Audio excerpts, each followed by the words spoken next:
it is people over everything. Yeah. Relationships are the highest priority any of us can ever have. That's all we'll take home with us. You and I are both investors and business builders and want to make an impact in every aspect of our lives, including that one. But all we'll take with us is the relationships and the investment we made in the lives of other people while we were here.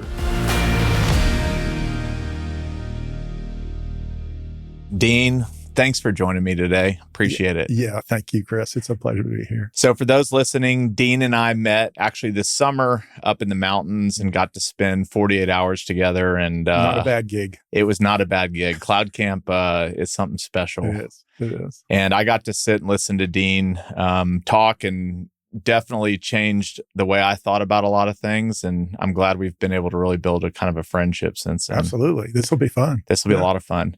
Let's just start with kind of your upbringing. Who is Dean? Yeah, Dean is a product of two amazing parents, Duncan and Joan Macfarlan, who brought me into the world in 9/26/58. Okay. And I'm 65, and I feel really grateful, Chris, just to have the family of origin that I have. I mean, when you stay alive for a long time, you have a chance to hear a whole lot of people's story. Mm-hmm. And my parents were very imperfect, but man, they tried hard. They got a lot right. And we'll talk more about it. But a big part of my dad and I are similar people in that we're not going to whip anybody with our smarts. We better work hard and figure out, have a little bit of a street sense about us. Yeah. And he definitely gave me both those things. And I'm forever grateful for that. And amazing family, I hear a lot of stories of a lot of wreckage, in family of origin, and that just wasn't the case. I had a really, really cool upbringing.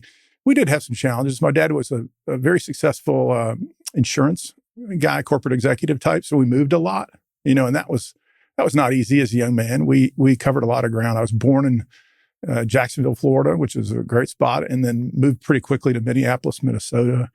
Then again to Minnetonka, Minnesota, and then to Houston, Texas for elementary school and junior high. That brought me to Texas, which I'm forever grateful because I ultimately got back here. But the high school years were a challenge. I moved up to New Jersey. And for a young Texas kid, that says yes, ma'am, and no, ma'am to his teachers, you traveled to New Jersey. It's a different ballgame. It's like being on the moon. So anyway, I'm super grateful for all that. They just instilled a lot of great qualities. My mom is my hero. I talked about my dad, wow. But it's not that my dad wasn't great, but my mom carried a really heavy load because my dad was on the road a lot. And she just she did a great job being a boy's mom, but demanded a lot and was a loving, but taskmaster. Yeah. And she wasn't afraid to tell me how things ought to work. So I'm so grateful for both of them. Let me touch on my brother and sister. Of course. Yeah. My brother, Andy, if I think about heroes in my life, it's my mother, my brother. We'll talk more about some other really strong influences and mentors in my life that really have brought me tremendous joy and great encouragement. But my brother's 4 years older. He was blessed with all the smarts in the family. He is really a brilliant man. He's a doctor by profession, although he's retired from that now. But he's definitely a hero of mine just in terms of how he led his life. And I'm a person of faith, and a big part of that is he introduced me to that. And we can talk some more about that later. But the crown jewel of the family is my sister Joni, yeah. Which I think you said we might want to dive into. Let's dive in now. I mean, sure. Great. That's one of my favorite topics to discuss, just because of the incredible influence she's been, not just on my life, but my mom and dad, my brother, our friends all love Joni, and her journey's been different. She is what I would call a high functioning special needs person. Okay. And I say that specifically because God uniquely made her that way. This was not a mistake, but at birth, she experienced some things that caused some damage that has caused her journey to be different. But I look forward to introducing you to her sometime, just because she is a joy. If she was sitting here, she would be on this mic rather than me. She would want to talk to you and have no fear whatsoever. And she's just a really kind soul that has moved to Dallas a couple of years ago. And she lives about a quarter of a mile from our house. And every day is a blast with her. I mean, it really is. So we can talk more about that, but she's definitely made a huge impact on my life. I would just tell you from the get-go, and continues to this day. Teaches me a lot about my inadequacies as a person and how I navigate this world. And I love the fact, a wise man once said that you need to be joyful always. That's not a choice. That's a command. Yeah. And she does that. How she's wired, she chooses joy, and it influences all of us that are around her. So. Well, I talked to a few people leading up to this, and virtually everybody said you have to talk about Joni and her impact. So let's just keep going there for a second. What is it about Joni? We hear special needs, and we can think maybe, we don't know how to approach it. Sure. But almost unequivocally, when you talk to people that have special needs in their family, it's always them that, like you said, has the joy. You kind of wish you had what they had. Yes, absolutely. What does she have that you've kind of witnessed and that's impacted you? Yeah. My wife says this all the time. This describes Joni: the pure in heart will see God. Yeah. And she truly has a pure heart and loves people, is a kind soul. She can stir things up too. She can create a few challenges every once in a while. She's a Macfarlan, so she likes getting her own way. I think that's genetic in our household. But anyway, what makes her special is just how she navigates the world. Her focus on the person. She's not looking past anybody, figuring out who they're going to talk to next. She looks into your soul when she talks to you, and she genuinely appreciates people. She loves a good conversation and a big hug. She is very thoughtful. There's a gal at my office that's having a baby, and there's a baby shower coming up. And like 3 times a day, literally, she's calling me because she's got to be sure she gets Rebecca a baby shower gift. And I don't think about those kind of things as much as she does, but it's just little things like that, awesome. and it's how she makes you feel when you're with her. Isn't that true of all relationships? You just come away from certain people and you go, wow, I feel valued. I feel seen. I feel accepted. And that's Joni. It's awesome. Yeah. All right. You said, my parents didn't get everything right, but they got a lot right. If you had to pick 1 or 2 things to say, they got this right, and I'm hoping that I'm getting this right too in my household, what would those be? Yeah. It is people over everything. Yeah. Relationships are the highest priority any of us can ever have. That's all we'll take home with us. You and I are both investors and business builders and want to make an impact in every aspect of our lives, including that one. But all we'll take with us is the relationships and the investment we made in the lives of other people while we were here. And so my mom and dad were very, very relationship-oriented people. And I say it starts with their own relationship. My mom was a faith-based person. My dad actually wasn't. He was a person that had unbelievable core values. I talked to you about, the work ethic he gave me, and he wanted to be a man above reproach. He had high integrity and high character, and wanted to make sure he developed that in us as kids. So I think those core values that they transferred to us were super important. My mom was the most selfless person I've ever known. And I mean that in an appropriate way. I mean, she gave her life away for us as kids, and her husband, and they their marriage. Let's see, he passed away when I was 30. He was 61 years old from cancer, but he was the husband of one wife, and their marriage was close to. They got married when he was 20 and she was 18, I think. Oh, wow. So they had a long, long marriage, and really, mutually committed to each other. And honestly, that's a big part of when I talked about my family of origin. Tony and I have been married 43 years. I mean, that has been the greatest privilege and the greatest gift that I could ever receive. Somebody uniquely committed to an imperfect person like me that's going to, believes this is important and wants to make it last. And so I cannot underestimate, the difference that existed in my parents' life, and it's transferred into mine and my wife's.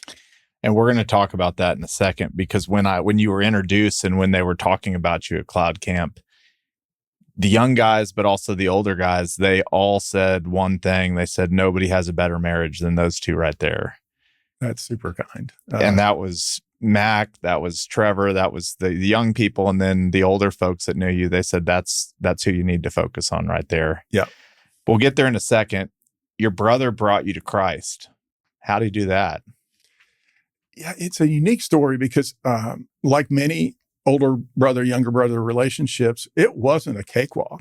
I mean, I was, we butted heads a lot, and he was an athlete, played football.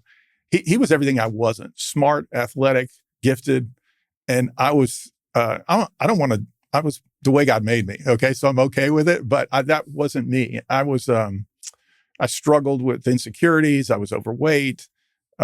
Easily discouraged, and so we butted heads a lot. And in high school, all of a sudden I started growing. I was 4 years behind him, and he's 5'10". Well, he says 5'11". There's no way. Sorry, Andy. Sorry, Andy. But so we butted heads a lot. But I started growing, and so in high school I got bigger, and they couldn't push me around as much. He and his other buddies. And that was good. I could fight back a little bit. I think I grew 4 inches in one 4 to 6 month period, and I got up to 6'4". I'm not 6'4" anymore, but aging will do that to you. But yeah, to answer your question, Andy very clearly, he came into his relationship with Christ through the ministry of Young Life, and that's, I think, a familiar story for many people that grew up and around that ministry. And he got very serious and very committed to his faith at a very early age. I would say 15, 16 years old. Wow.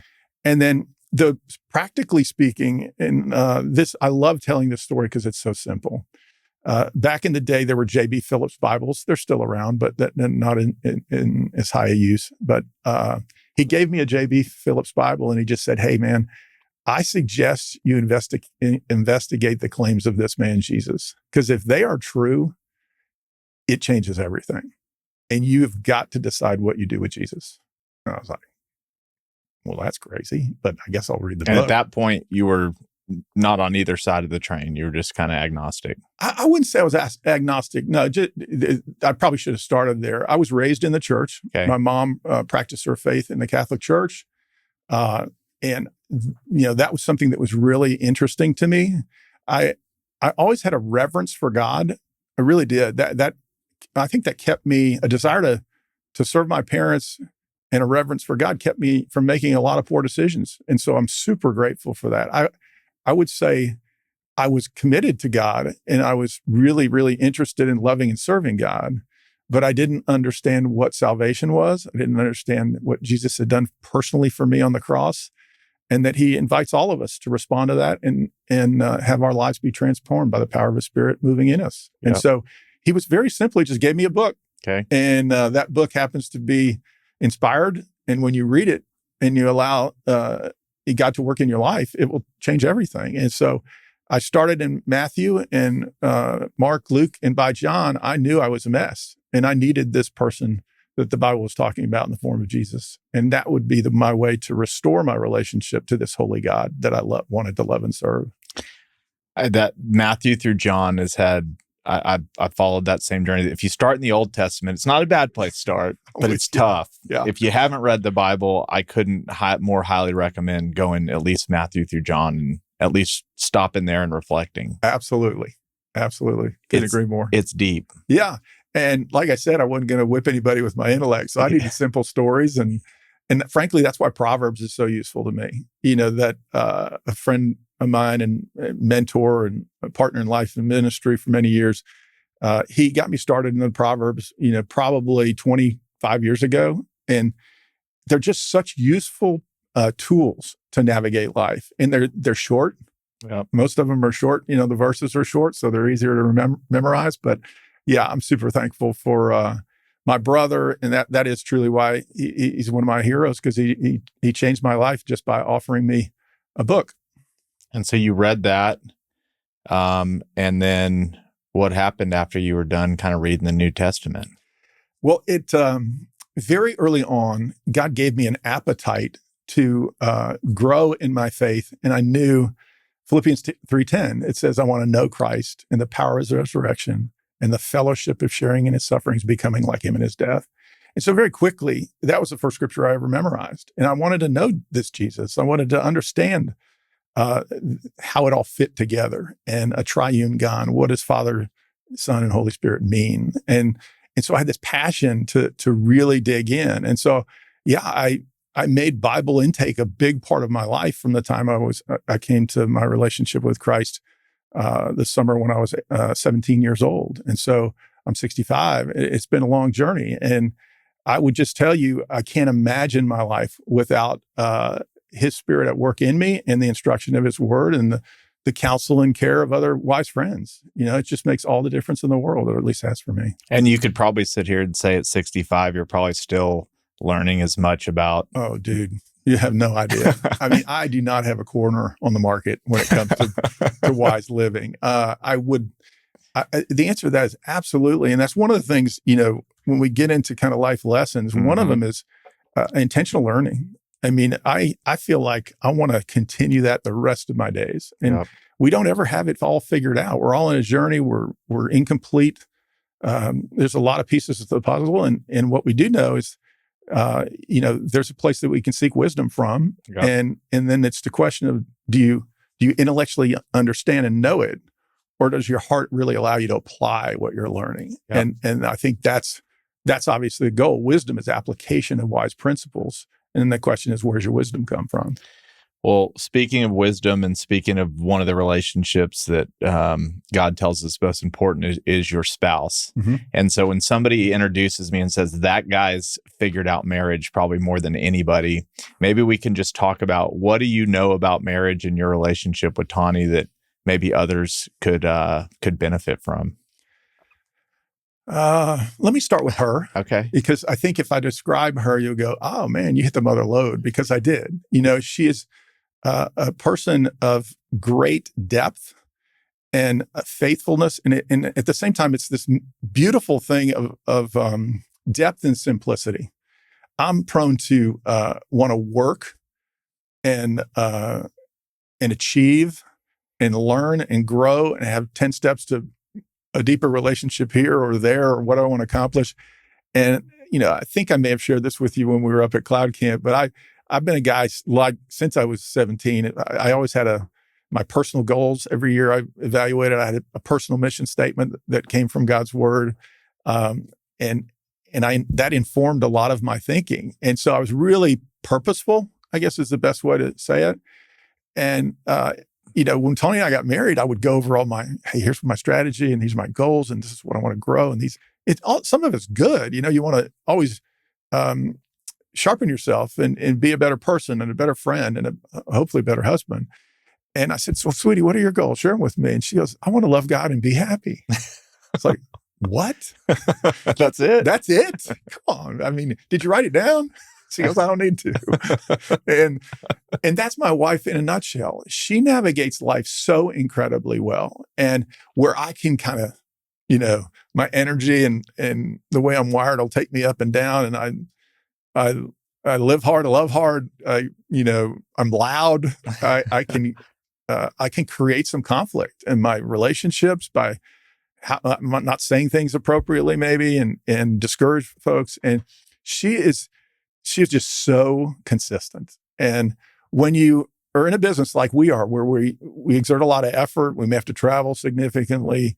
There's a lot of temptations. Having somebody in your home, that's the best place to be at the end of the day. You cannot wait to go home because of how that person loves you, and in the form of a wife completes you. That language, I think, is really useful when you're thinking about marriage. And she's just done an amazing job of that. And so a tremendous support and encourager. What is courage? What is encouragement? It's breathing courage into someone. And she's done that for me. She's a huge, huge part of who I am and how God has shaped me through her and completed me, in all honesty, and continues to today. Because I I can create a lot of frustration in relationships. And she helps, by his grace, I'm better than I was when I was 40 or 20, but there's still a lot of room for improvement there. And she's a great help at that. You've seen a lot of folks, even through Reengage at church, but you've seen, imagine a lot of the listeners are 30s, 40s, entrepreneur. They're us. They've got big personalities. They drive hard, but you've seen things, myself included, and you've heard a little bit about my story, but you've seen it where it can go off the rails. Yeah. What gets it back on the rails? Awesome question. And I think these principles are consistent for people of faith or people who haven't even arrived at what they believe yet and are still searching and investigating. But the first one starts with draw a circle around yourself. The Reengage ministry is so powerful, and it's truly a discipleship tool for marriage. That's all it is. It's giving you principles to navigate tough things. Yeah. Because we all create, as we talked about, we all create conflict. And so the first step of resolving conflict is acknowledging that you don't get to decide how everything ends. You draw a circle around yourself and you focus on the challenges you have in your own life, and let Tawny worry about her life. And that is a key principle in any relationship, but especially in marriage. And then just understanding of what God thinks about marriage, and that it's super important and it's for life. And I realize lots of things happen in the world, and divorce can happen in a broken world, and it does, but it's not the end. Yeah. It's an opportunity to grow and be sharpened and encouraged, and hopefully, I've seen a lot of people remarry. Yeah. And so it's not the end, and God loves divorced people. Yeah. So we should too. It doesn't define you. Yeah. It's a part of your journey. I remember the chapter, they're all great chapters, but the chapter on basically expectations. Yeah.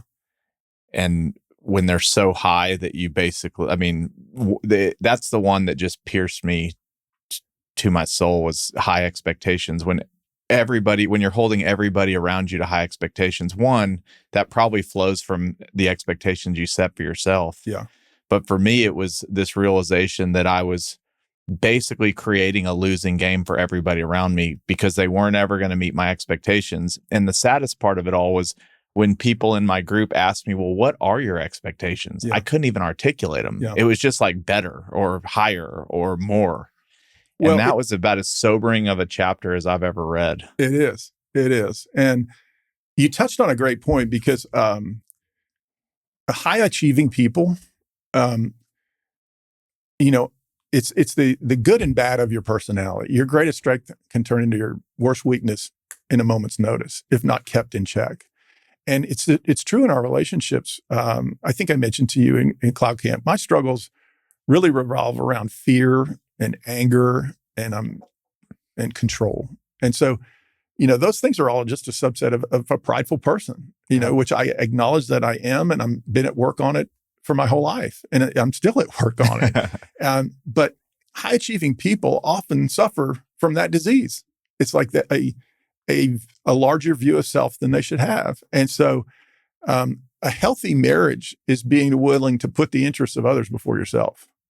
That's a principle that is really challenging to do. It's easier to say. It's very challenging to do. And that was early on in our marriage and in the life of our children. That was our family mission statement. Do nothing from selfishness or empty conceit, but in humility of mind, put others' interests before your own. And the peace of God that surpasses all understanding is going to guide you if you do that. And so that is the challenge for all of us who are selfish and controlling and fearful and get angry. Hey, is that going to help the situation right now in the relationship that's the most important in my life and with my wife? And so it's a sense of personal awareness. That's why I said drawing the circle around yourself. I think it's James 4:6 that says something to the effect of God opposes the proud, but he gives grace to the humble. And we just got to remind ourselves of that. I can be very, I tell people all the time, I like what I want, when I want, how I want it, as much as I want, and it's just, it's selfish and it's inconsistent, and that's going to create all kinds of problems in all of our relationships, and especially marriage. Well, it's so funny, the circle around yourself. I remember when our friends told us to do Reengage, And we did it. I just remember the whole day, like leading up to that Sunday, I was like, all right, this is going to be awesome for Michael. This is going to be great for her. We're going to change all this stuff. And then that first chapter was basically, you're going to spend the next 16 weeks inside this circle that you draw around yourself and do not focus on that other person. And it hit me like a ton of bricks, but it's the only place to start. If you can't start there, I don't think any other chapter matters, really. Yeah. I'll get to another point that where we're going in that discussion about marriage, but I want to affirm you in something. There's an expression I have when Tony and I have been leading re-engaged groups. We're not currently, but we have for probably 14, 15 years, and why do you do that? Well, because it helps our marriage. Yeah. Sharing, you can't tell somebody else the best approach for marriage if you're not practicing it yourself and modeling it for it. So that refinement really, really helps our marriage. But one of the things I was immediately drawn to you when we first met is you share your junk. Yeah. I was unknown to you, and you to me. And I just am so attracted to that. I call it backing up the truck and dumping everything out, because the way we heal personally and in relationships, you can't work on and heal things you can't articulate, and you'll never hit a target that you don't understand. Yep. And so what is the target of good human relationships? What is the target of being faithful in God's man in marriage and with friends and at work? And so the idea, the way you get well is you got to share. Yep. And you got to articulate the challenges as a couple, individually and as a couple, and then start to take them one by one. I always tell the groups we lead, how do you eat an elephant? One bite at a time. Yeah. and that's just a funny analogy, but it's true. It just, it takes years to dig the holes that we do for ourselves. Yep. And we all think we can get out of them in moments. And that's just not the case. Every quantum leap I feel like I've taken in my life, even my relationship with Jesus, all started from somebody willing to tell me something terrible they had done. And all that did for me was, I think we especially live in a world today with social media and just, where everything seems like everybody else has it all together. And so it enforces us to show up with even more of a mask than maybe we have in generations before. And to me, it's what you said, the most attractive, life-moving moments in my life weren't going to some huge conference and all this, being taught all this stuff. It was literally a conversation by a campfire where somebody said, I really effed up. Here's what's going on in my life. Mm-hmm. And you immediately feel connected to that person. And it immediately makes you realize, okay, it's okay to be imperfect. Absolutely. I'm a sinful person. It connects us. We all know we're a mess. It's why not say it, And the biggest mess. I should rename the podcast "The Biggest Mess" with Chris Powers. But like many people, your mess has become your message. You share your junk, and then you say, "Hey, here's how I've made some progress." And again, I'm a work in progress, but I am taking the steps forward that will make me heal, maybe be a better husband, father, and friend. And we'll get into the work aspect more, but I feel a big part of this is it's much more difficult to make a life than it is to make a living. Yep. You know what I mean by that? Yep. And I think there are a lot of things we can do in the workplace. I think God cares about every aspect of our lives, but he's much more interested in who we are rather than what we do. Yep. And so who we are is a work in process. Why not tell people? Yep. And hey, here are the things that I'm challenged on. And hey, Dean, what do you think about this? Yeah. Chris, here's a thought, but and then Chris, can you help me with this? This challenge you seem like you faced it. I wouldn't know you'd faced it unless you told me. Yeah. So I think all those things are really important and help us be better and more effective in our marriages. If you've made it this far, we're about to get into 10 life lessons that you've talked about, but you talked about life over living. And there's one more thing that really came up at Cloud Camp that landed, and we don't have to go through the whole checklist, but you have actually made a matrix or a list of how you decide how you're going to spend your life. And I think for me, I'm in a season right now where every day my time is being asked for. From people I know really well, to people I don't know really well, to people I'll probably never see again. events, things. It's almost like it's overwhelming. And I told my wife the other day, I just said, I'm so overwhelmed. And what I'll sometimes do is I'll go from doing a lot to doing nothing. And as soon as I get to doing nothing, I'm like, oh, I got to fill this thing back up. Right. And it's just this cycle. Right. And I think part of it's the stage of my career, 3 young kids. Mm-hmm. It's just all that together. But sometimes survival. It's survival. Is what you're trying to do and navigate the day. And in the moment, I can justify just about anything of why it's a good idea to go do it.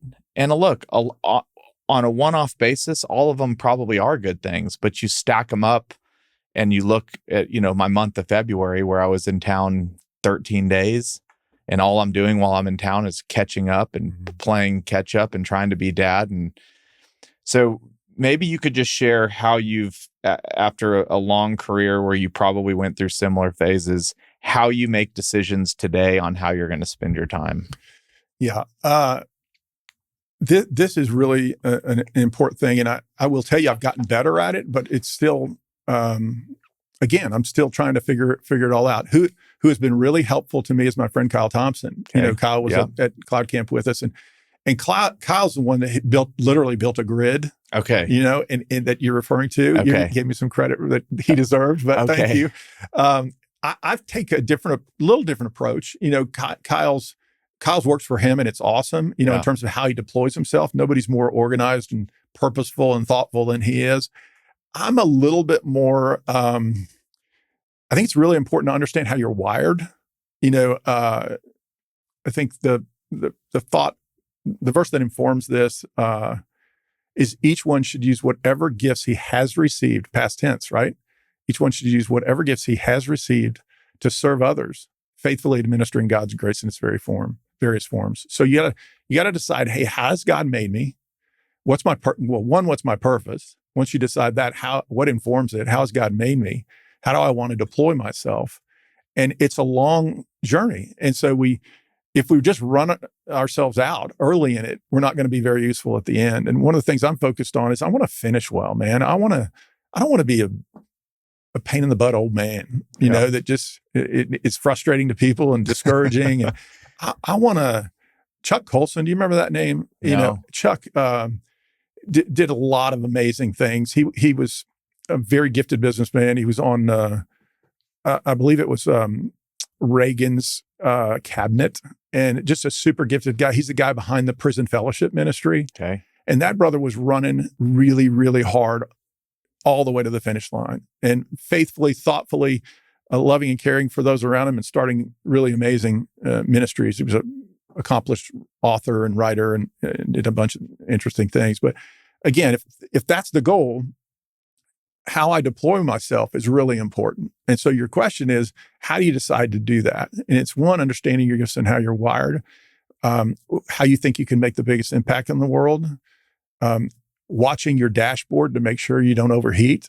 I had lunch with a friend yesterday who's just one of my favorite people, and a gifted, godly young man, and he and his wife are wonderful.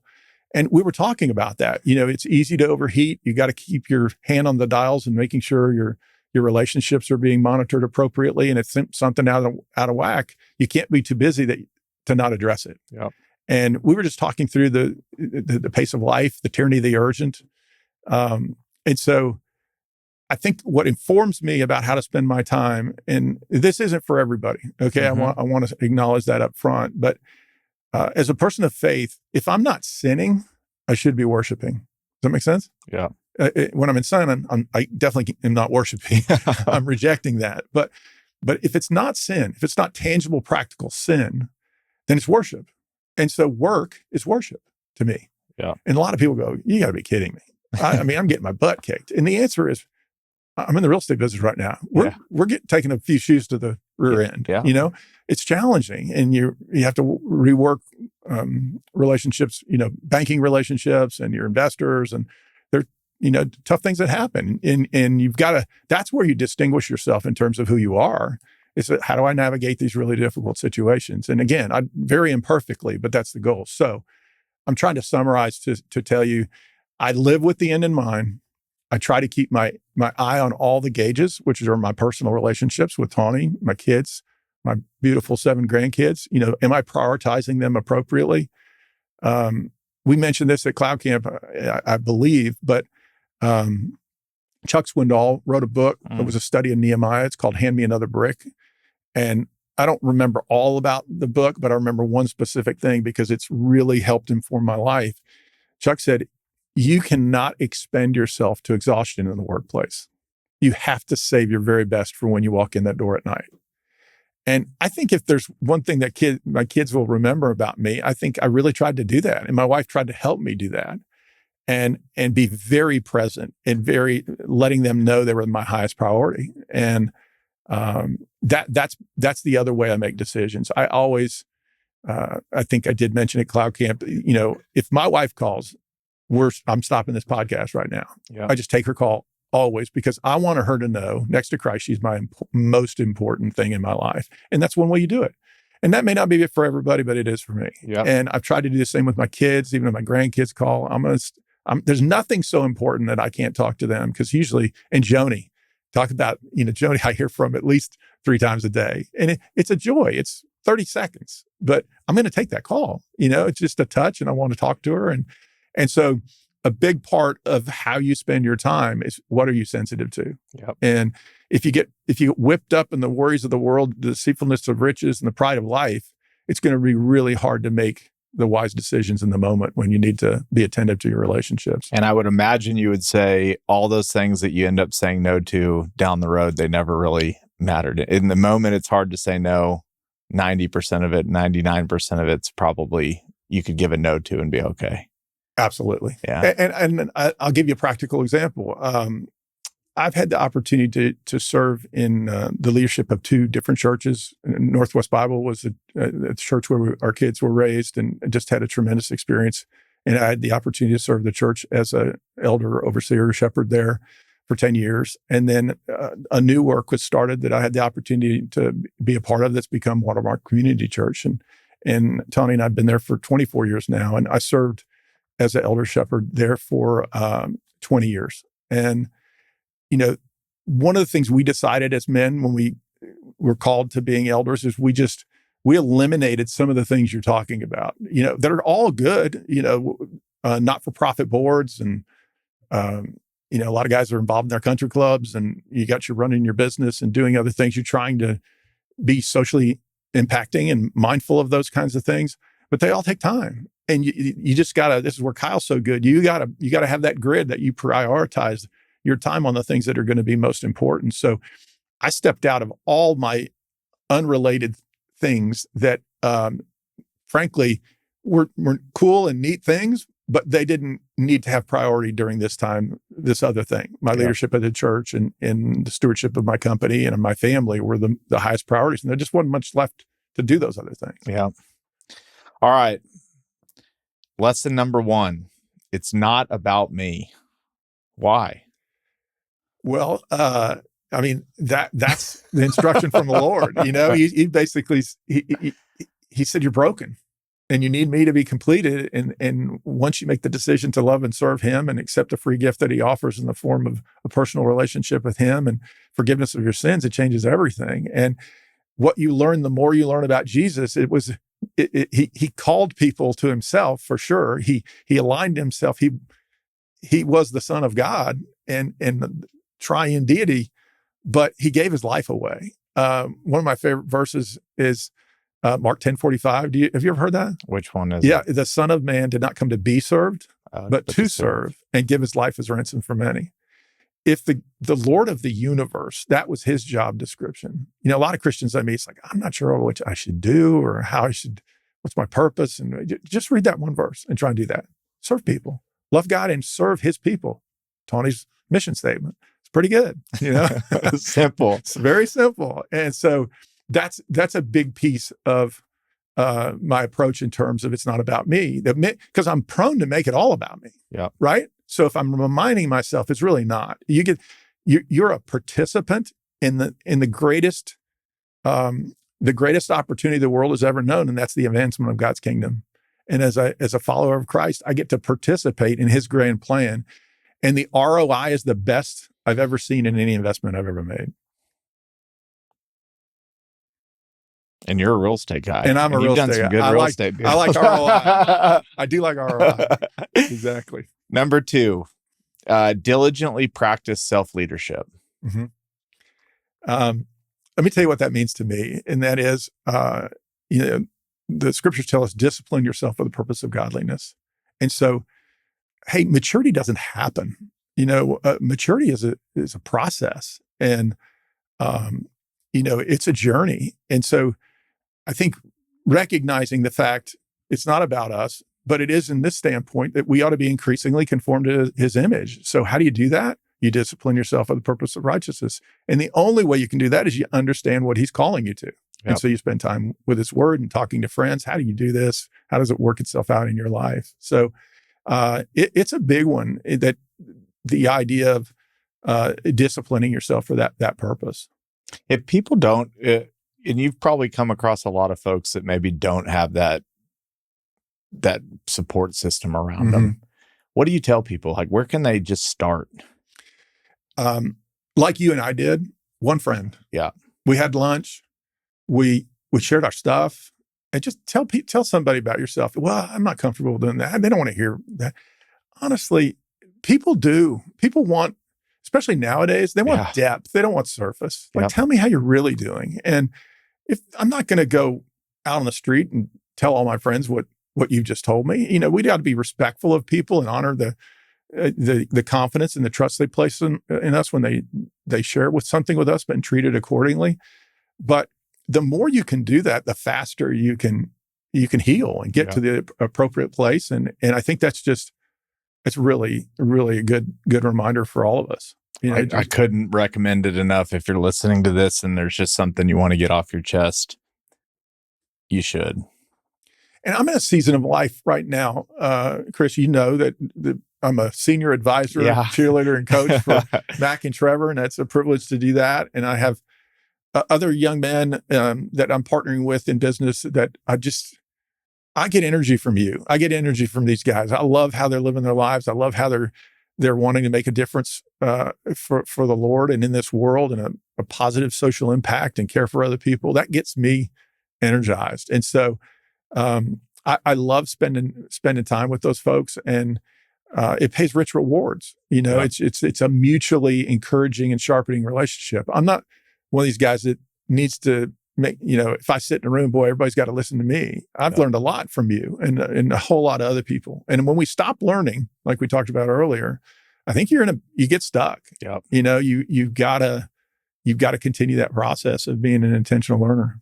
And maybe let's just sidebar for 1 second, and maybe just go a little more into detail with what you're doing, the type of entrepreneurs maybe you're looking for to partner with and back, and kind of how you've thought about this next phase of your career. Yeah. And thank you for going back there, because I forgot one thing I wanted to mention about that. I have more time now. Yeah. I still am reasonably busy. I mean, I love to work. I genuinely love it. And especially if work is worship, why not? Right. Yeah. So that part is easy for me. I really, really enjoy it. But I have a little more time just to check in on people and go, hey, man, well, the guy I had lunch with yesterday, the way that lunch happened is about 2 months ago, I called him and I go, hey, I've just watched how you live. You've been around our family and we spent some time together. I'd love to spend more time with you. And I know he's a very busy guy, runs his own company. And I said, I don't want to be a burden, but if there's a way I can fit into a lunch here or there, or go have coffee, or I'll work out with you, whatever you want to do, I just love to get to know you better and figure out how I can serve you and pray for you and encourage you. Yeah. And who doesn't want to hear that? He I know I need it. And he just went, oh, that'd be awesome. And so we had our first lunch yesterday, and that came from my other friend, Bo Fournette. I have a tendency to go, man, I need a big idea, a BHAG, big, hairy, audacious goal. I'd love to build another company here or there and all that kind of stuff. And Bo's like, I'm not going to do that. He's a younger guy. He's just transitioned out of his role at a large hedge fund. And I said, well, what are you going to do? And it's like, I'm just going to love God and care for people. And I go, okay, that's a great answer. My wife says that too. Yeah. How? And he goes, I just call them. I got people in my life that I've known or not known. And he had a friend at church, and this so encouraged me. I said, well, that particular guy was, I think, struggling with something, and maybe had a surgery or something. And Bo goes, hey man, he called him up and he just said, hey, I know your legs hurt, or, I'd love to just drive you around this week and spend time with you. It's like, who does that? I mean, I'm too selfish to do that, quite honestly.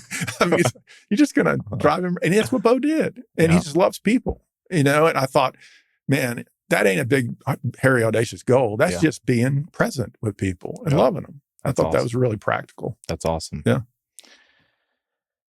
But you are, to some degree, if the opportunity's right, you will back an entrepreneur or get involved in their business in some capacity. Yeah, we have with Trevor's first business. It's called Craftwork. A couple of guys, we came around Trevor and provided some startup capital and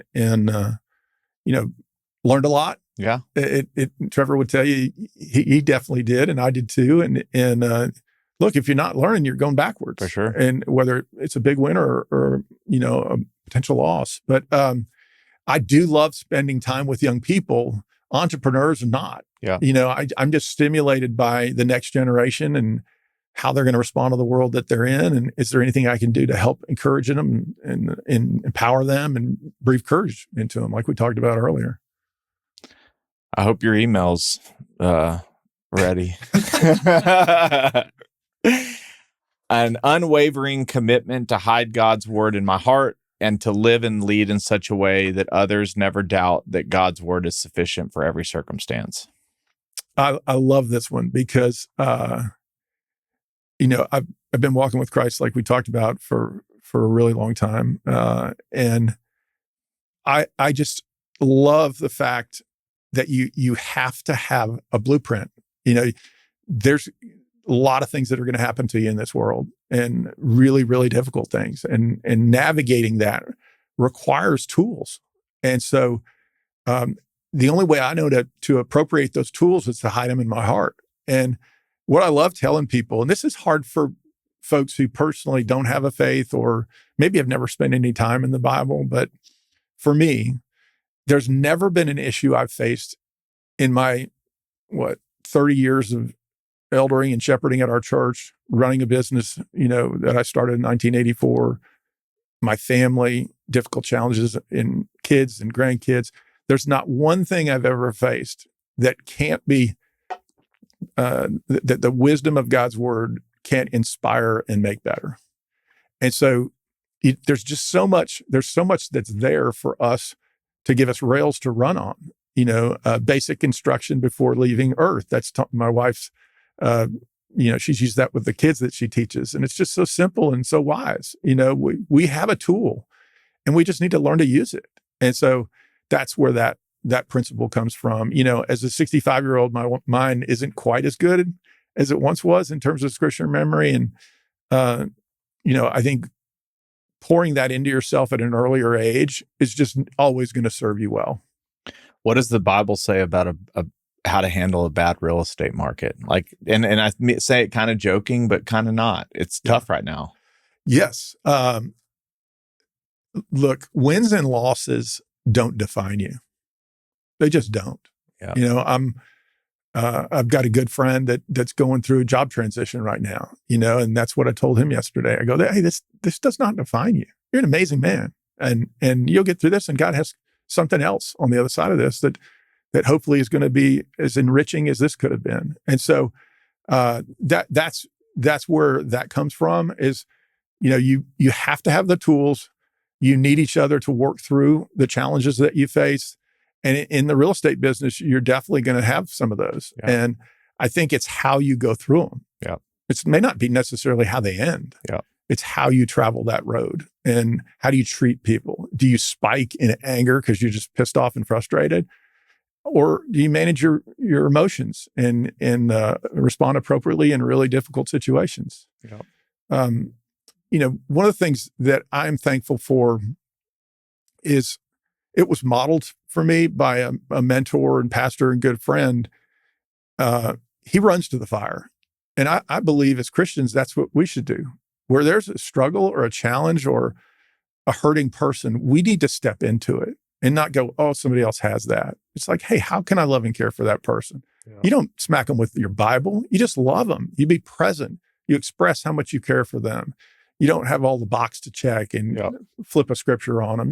They want to see you love them. And that's spending time with them and doing small acts of service and things that cooking a meal for them or whatever the case may be. So entering into the fire is, I think, a really important aspect of this. Never sacrifice family for ministry, teaching and training your children along the way. Yeah, that goes back to the Swindoll statement that he made about saving your best for when you walk in at home at night. I think, our journey as parents is the greatest gift and the hardest challenge. I mean, in a moment, literally, it can change in a moment. Oh, God. How old are yours? I can't remember. 7, 4, and 1. Okay. So I'm in the fire right now. Yeah. And my grandkids are, the youngest is 8. The oldest is about to be 14, I think, Sloan. But I think, just watching all the things that come at young parents. That's why earlier we were talking about, sometimes you just got to survive. It's kind of, I can't have a quiet time today. I'm just trying to keep my kids alive. And I think there's a lot of grace and freedom in that. Yep. There are seasons for everything, but it's full contact sport, child rearing. And one of the things I'm grateful for, I mentioned to you, my anger would get the best of me. I called it going from 0 to 60 in 1.6 seconds. You just spike, and it's just inappropriate. It's wrong. My wife has a way of telling me when I'm doing that. She goes, if you could see your face, oh my gosh, you had no idea, and I don't even know it, I do after the fact, when she shares it with me. And so I'm trying to learn how not to be quite so expressive and in the way I communicate things. But that's hard for a Scotch Irish raised person with loud parents. I'm with you, brother. I cannot really fake how I'm feeling very well, or at least not for long. It lasts a few seconds. Wear it on your sleeve. Seriously. Do the best I can every day and then go to bed. Of all of them, well, they're all my favorite, but this one probably has had the most positive impact in my life, especially as a shepherd and elder overseer. Were all the needs met when Jesus went to sleep every day? Yep. Were there? Did he meet every need? No. That was around him? No. Nor should we. You do the best you can, and you go to bed. And my friend told me that, probably 24 or 5 years ago. And it's been transformative because as a type A overachiever, I want to be there for the body. When they have a need, I want to try and meet it. All rightly motivated. I want to serve them. I want them to succeed in their relationship with Christ and with their families and each other. There's always unmet needs and brokenness in the world. And if we think again, back to number one, if we think God needs us, we're in big trouble. Because then we are extending ourselves even further. And it's like the mice on the wheel. You just can't win that battle. There's always more needs than you can meet. And so just coming to understanding that, hey, there were unmet needs then, and there are unmet needs now. So go to sleep and rest and be ready to serve God and people tomorrow. Okay, real quick. So you said if you think God needs us, you're in trouble. What's the opposite of that? Yeah, I mean, partnering him in a healthy, appropriate way, acknowledging how he's made you. Yeah. How he wants you to use your gifts for the service of others. Got it. Having an appropriate order. Got it. He can't wait to use that person. Correct. Someone who's broken and yielded and ready to acknowledge their shortcomings as they love and serve other people. Yeah. That's the point I was trying to make with that. Yeah.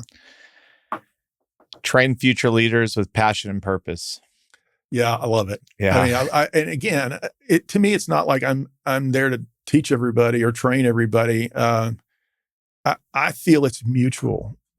My investment in people has always come back 10 times to me. So it's a privilege to get to meet younger people, learn their story, hear how your experiences might encourage them, their experiences might encourage you. But I just thrive on that. I thrive on people, my wife would go, she's more of a homebody and she's great with people, but that's not her first choice, whereas I default to usually a larger group. Yeah. And I love being around people. I draw energy from that. And so I think that's pretty much where that comes from. Okay. Have joy on the journey. That's an easy thing to say. How do you make the decision to have joy, or how do you have joy? Yeah. It's a choice every day.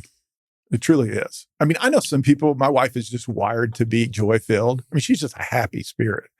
And it's part of that evenness and the faith-based thinking that gives her that peace and joy. But there's a reason that scripture in First Thess says, be joyful always. And then what comes next? Pray without ceasing. So the best way you can be joy filled is to be a praying person. Yeah. And giving thanks for God in all things. It doesn't say give thanks because you have cancer. Right. It says give thanks because you have Him to take you through having cancer. Yeah. Does that make sense? Yeah. And so that's what that verse means to me. It's there are a lot of days I don't really feel joyful, but I have to make a choice. And how am I going to navigate this situation? I want to acknowledge the reality that is here and the pain that's here, but I need to be joyful going through this challenging moment. It's not fun to do a workout with a lender. Yeah. It just isn't, There's but better things to do. But I can choose joy in how we're navigating and not frustrating each other. Man, I'm sorry. Can I just acknowledge this is really hard? I may lose part of your senior loan. This may not turn out as well. I want you to know that doesn't make me a bad person. I'm going to try and do the best I can. I'm going to try and be above reproach. And I've done that well at times and less well others. But I think it's how you navigate those really difficult things gives you the ability to be a person that other folks look at and go, they are choosing joy in the midst of that challenge. Yeah. I want to take one sidebar off that. I'm just curious your answer, but on you mentioned cancer and somebody might say, there's any real God would never allow someone to have cancer. Mm-hmm. How would you respond to that? Yeah. One, to identify with their pain. You got to start there. Yeah. I feel you. I can't be you because I don't have cancer right now, but I realize the weight that this is on you. And so I don't want you to just give you tips and techniques to feel good. That's not what I'm about. I want you to know I really care about you. And I'm committed to pray for you first and foremost as you navigate this really challenging time. So if you skip to something other than that at first, you're really missing the opportunity to be heard and to care for that person. But as the relationship evolves and you're talking about the kinds of challenges sick people go through, whether they be physical, emotional, spiritual, in every aspect, helping remind them of the things that they either maybe know to be true, but aren't experiencing in the moment, or maybe they've never known them to be true, that you can navigate a really difficult circumstance. Cancer shouldn't define you. The journey of how you do cancer should. Yeah. And what we don't know is what's the answer God's going to give us at the end. Right. I'll tell you a quick story. I can't remember if you've even heard about this, but my daughter, Callie, and my son-in-law, Ryan Nixon, their youngest son, little Ryan, who's 8, was on a roof recently at a friend's house. Well, he was playing on a tree with his friend and was stepping over to the roof 12 or 14 feet high and lost his balance and fell back and fractured the back of his skull. He took the brunt of the blow, was at the bottom of his head, his neck, and his shoulders.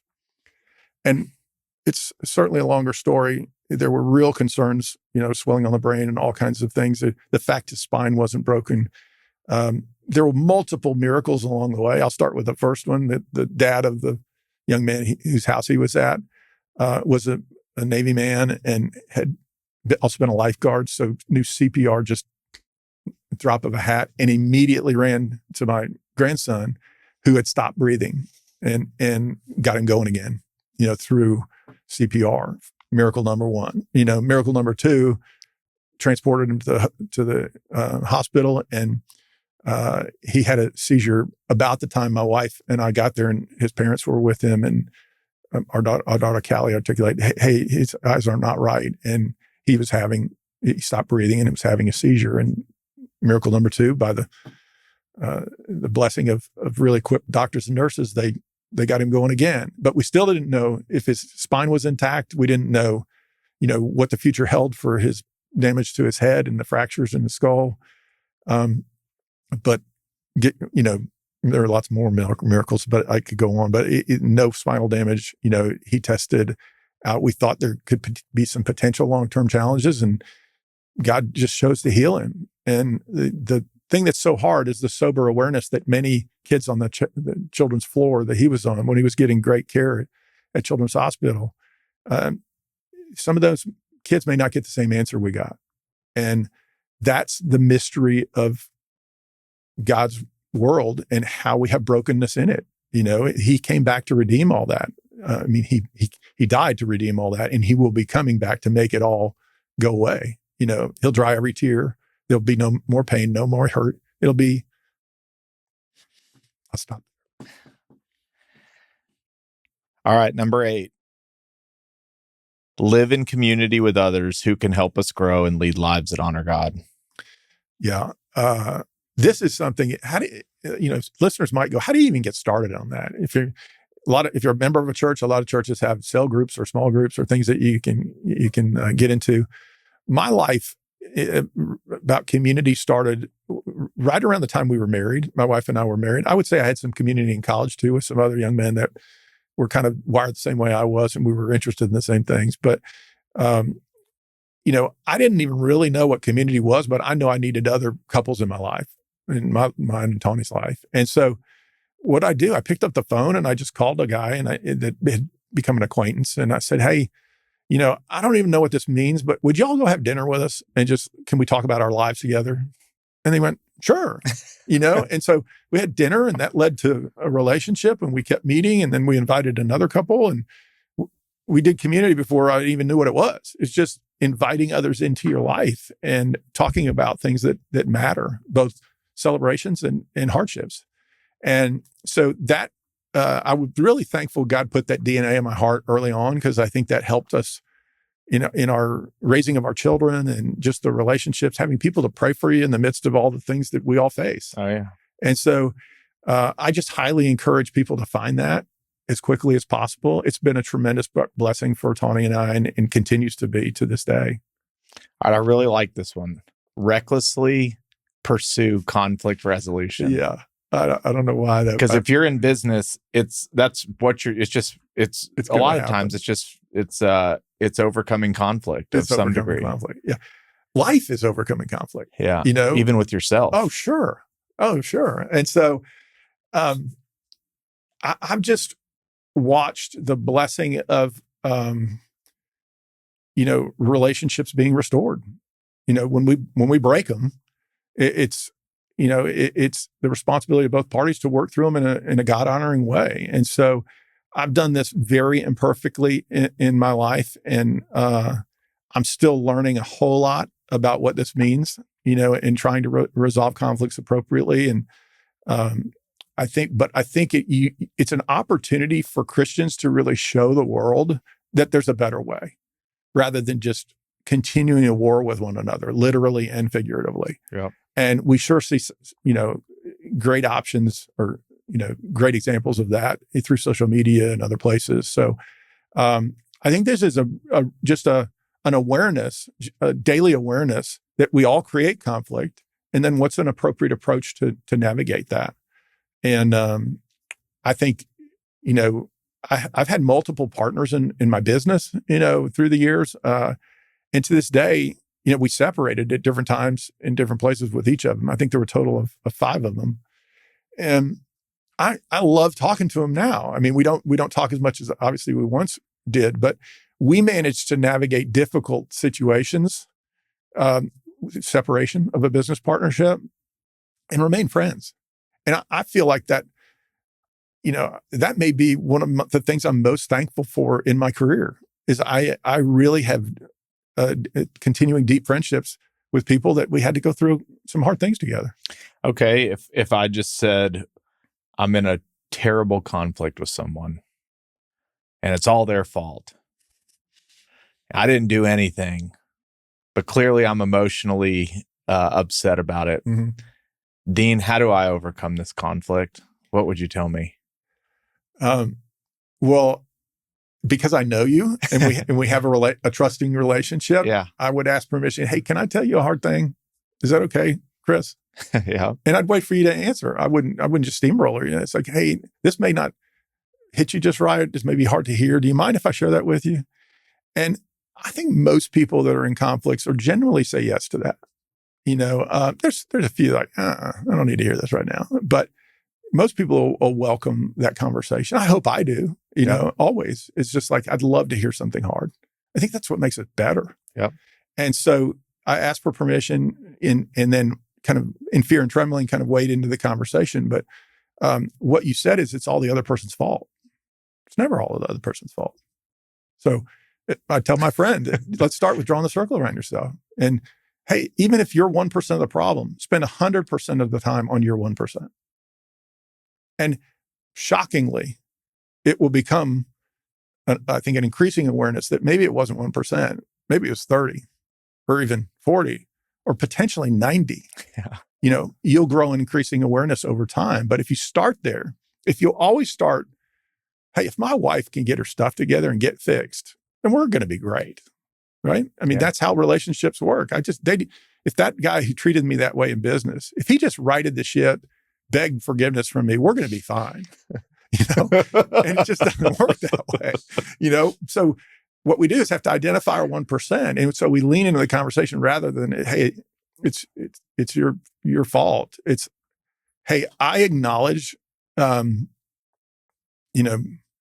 of the conflicts in my life has been a real challenge. I have to acknowledge that I may not be right.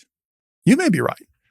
But I sense that maybe you're not going down the right path. Let me articulate a few things. And just like he's done for me in the past when I've been off the road. So one, we have to acknowledge we don't have all the solutions. God does. We have to acknowledge our own deficiencies and draw the circle around ourselves. And then we're much more useful to other people and getting them thinking through and talking through the damage of that personal, the fracture. I've been a part of, in my role at the church, a lot of business mitigation, conflict resolution mitigation. And we're all about our rights and getting what we deserve. That selfishness. We all have been hurt and we needed repercussions. We want repercussions for that person. And if you can just think just the opposite of that, hey, what do I have to learn in this? Did I wound this person in some way that got us here before they even made the bad choice? What can I own? And it may be as simple as, hey, you know what? I'm not thinking great about you, just the way you're navigating this right now. Can I just confess that to you? And I don't have all the solutions, but I'd love to try and walk through this with you. Just find some way to connect and identify with them and what they're going through. I've done it well sometimes, and I've also made a big mess for myself at others. Yeah. I mean, I know for myself, the sometimes the feeling is if I give in, or if I even let them think that maybe they weren't as wrong as they were, that I've somehow lost the battle. And I think the quote that for me came out of Reengage, I think it was there somewhere, was, if forgiving someone is releasing a prisoner, and that prisoner is yourself, not the other person. That's well said. One of the ways I was taught that, we used to lead disciple trips to East Africa, Uganda, Rwanda, Congo, Burundi. And, there's a book that was been written called When Helping Hurts. And in that book, it talks about forgiveness. And, arguably, the few people in the world have been through as much trauma as the folks that have experienced genocide. And, that was a lot of Christians that perpetrated that, the Tutsis and the Hutus and, the conflicts that arise between people. But this is another way of saying what the point you just made is: forgiveness or lack of forgiveness is like the drinking poison yourself and thinking the other person's going to die. Yeah. You have to be able to extend that forgiveness to another person and not hold it. Otherwise it'll poison you. Yeah. If we hold up on to a lack of forgiveness, it'll poison ourselves. And so I'm glad you brought that up. That's a great tool for that person in the midst of that, the conflict we were talking about, that's trying to navigate it well. And then just inviting others in. When you reach at an impasse or you're stuck with, let's say it's you and me, if we're stuck and we're continuing to grind the same axe, hey, let's invite a third party in this and just start to talk. And maybe it's one person or more people that can help mutually sharpen each of us and help us find areas we can agree on. And I call it gaining little agreements. It's just like negotiating. You've been negotiating your whole life. And good negotiator gain little agreements that total up to a positive negotiation. Yeah. And you can't just get your way when you want to gain agreements. You have to be able to navigate getting less than you wanted. And oftentimes asking for forgiveness is the bridge builder that allows you to gain the biggest agreement. It's just, hey, I'm going to forgive you. Whether this ever works out or not, you're forgiven. We're now good. I'm not going to speak poorly about you or think poorly about you. But once that happens, usually it breaks the ice where now two people can start talking. And if they're drawing the circle around themselves, they'll find common areas to restore the relationship. And just to be clear, you don't have to re-engage for your marriage to draw a circle around yourself. No. And you should just approach life with draw a circle around yourself. Exactly. I mean, I could give you 3 examples this week with my wife, and it's just an incredible tool and an incredible way of living, just to say, hey, Craig, what's my part in this? Yeah, I think one of the biggest transformations for me, because I lived a lot of life with I don't need anybody. I've got it all, was waking up and realizing I need a lot. Yeah. And it's not that it's always there every day, but I usually can get back there now. Real quick, you just said business mitigation. A lot of business people listen to this. You've got to probably sit in conflict resolution. So to set the stage, these are probably folks that might have sued each other, used the courts, but decided to go to Watermark and use elders basically as their quote unquote judges, trusting that the resolution that the church came up with might be. How many of these terrible business lawsuits do you think could be solved if they just went and brought a third trusted party in? You've probably seen so much that you probably what's your perspective on that? I think it's massive. Yeah. If that one thing happened, just invited others into the conversation before it got to the courts, or even if it's in the courts, to try and help two people find some common ground. Yeah. I think it would put a lot of lawyers out of work. Yeah. I mean that sincerely. And I'm glad you said back to me what I said. I said business mitigation. I meant a business mediation. Yeah. Yeah. And arguably maybe they're the same thing, but so the opportunity, and again, I think this is a great chance for God's people and as we attempt to be the church, which exists in us and through us as we gather together and try and be faithful in all aspects of our life. In this particular situation, in inviting others into the conversation, it just helps people see their part, rather than trying to be defending and attacking, the behaviors that can lead to, inflammatory words that hurt people and end up in the courts. Yep. And so a lot of folks go, well, you may not be even equipped to handle the size and scope of this disagreement. And I would make a case that maybe that's true, but I've seen, two people on the other side of large scale kinds of transactions / challenges where they're not in agreement and it's fracturing them. The same principles apply, rather if it's you're arguing over a comic book or a multi-billion-dollar corporation. The principles of conflict resolution, putting the interests of others before yourself, and not being prideful, being grace-filled and willing to ask for forgiveness and own your part. Those principles can serve you despite the size or scope of the challenge or the business. Yep. They're human issues. They're human issues. And just so you know how I think about those things, because I've been a part of resolutions with both Christians and non-Christians, and you don't smack them again. We don't smack them in the head with the Bible, Yep. but I might quote a verse and not even say the address. I'll just say, I was with a bunch of guys this morning. We're doing a thing called a Better Man Study. That's a ministry that my friend started. Barry. Yeah, Barry. Yeah. Yeah, Barry's done a great job, and it's just a phenomenal ministry.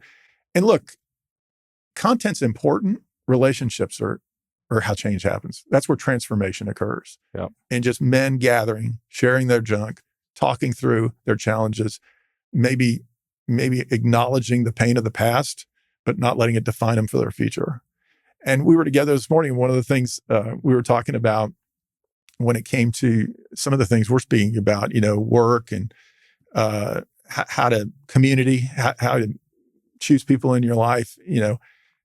Proverbs 19, I think it's 19:23.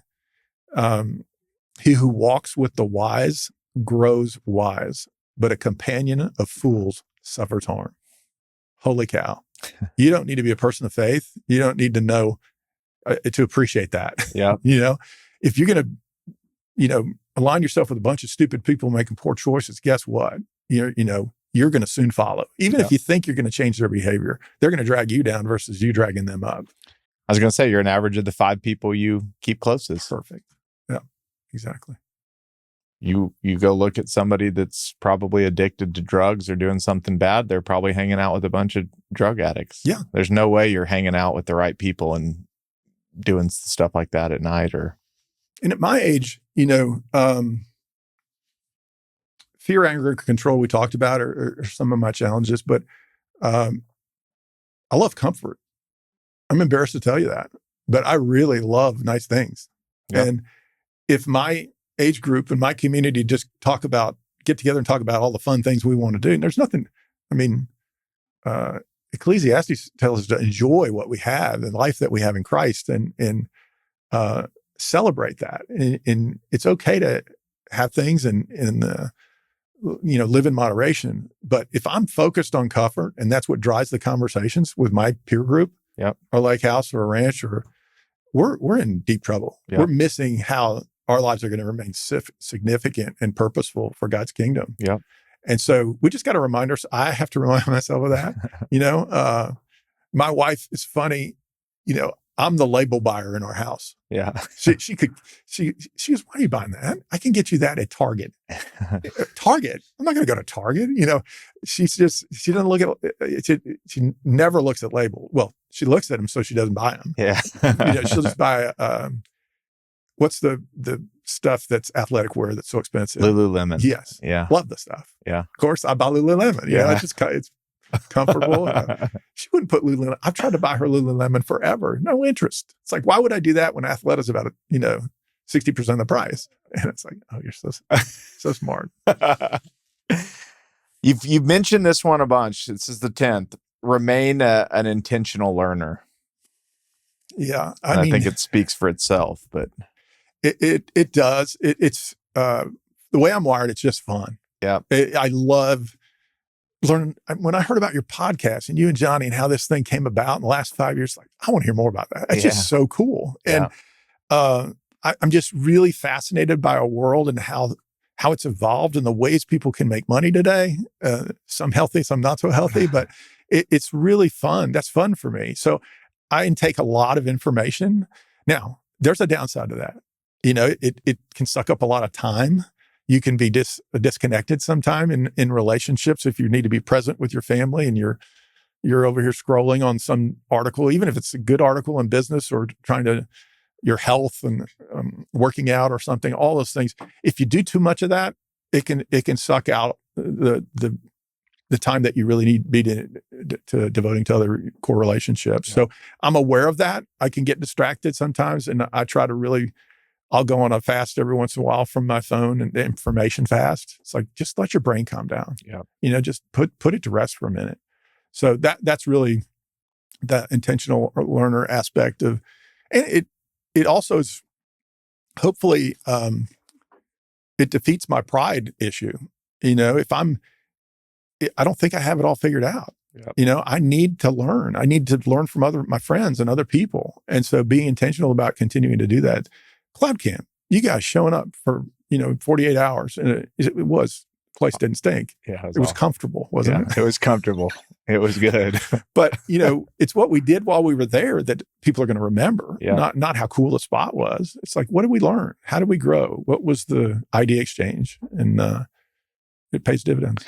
I think the perfect way to bring it home, which it encapsulates the conversation we've had and through many of the lessons, but there was a quote, or you said it on another podcast or something that I was doing some research, but you just said, this goes back to the circle.